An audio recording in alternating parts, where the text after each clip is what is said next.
Members of the City Council, thank you. My name is Richard LaVelle, 502 West Broad Street. My wife and I have resided in the city for 30 years. I spent about 4 decades in management consulting, after which I would perform some government service for a while. We've heard a lot about, and we're spending a lot of time right now on this issue of the election. I've not looked into that issue, so I have no dog in that fight, but I am disappointed that we're spending this much time on it when we're hearing about serious financial situation in the city. I've observed and have read a lot about businesses that have had financial problems and how they react to it and what they do. They can't go to their customers and get for more revenue.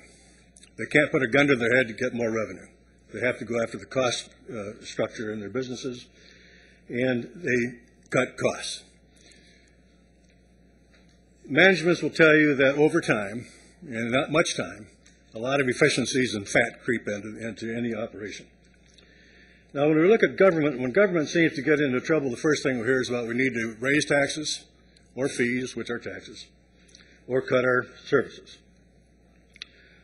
And they do have a gun that they can stick to people's head. We can lien the property and the federal government on the income tax and put them in jail. The first thing we read very often in local governments, when they talk about cutting or they threaten the cut in services, it's always police, fire reduction, or cut in athletics in the school systems. Now, I think we ought to recognize that this city is comprised of a lot of retired people. One of the things the retired people are getting this month is a letter from the Social Security. There's no increase in their income. There's going to be an increase in their Medicare insurance. Therefore, they're going to have to live on less money next year and have to cut somewhere else.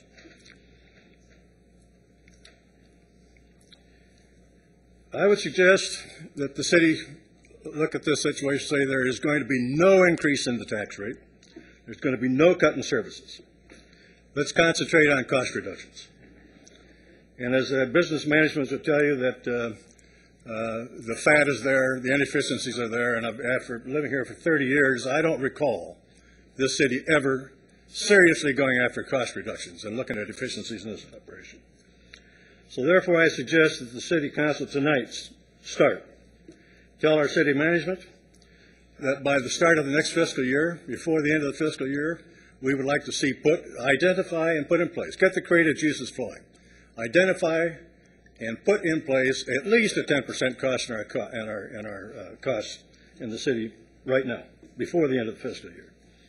Include the schools. Any enterprise that I've ever looked at, have seen data on enterprise, 2/3 to 3/4 of their people, direct labor is comprised of direct labor to the total management. I don't know what the city of Falls Church looks like in the cities, in the schools. But the last time I saw any data, the public school systems in this country have the direct labor, the teachers in the classroom, comprise less than 50% of the payroll, 50% of the employment. So it's there in the cities. The fat and the inefficiencies are there, and I think it ought to be addressed. Therefore, as I said, I think we ought to tell the management that if this 10% cut, at least 10% before the end of the fiscal year, and when they come with the budget for the following fiscal year, we ought to be looking for another 5% or 10%. Thank you.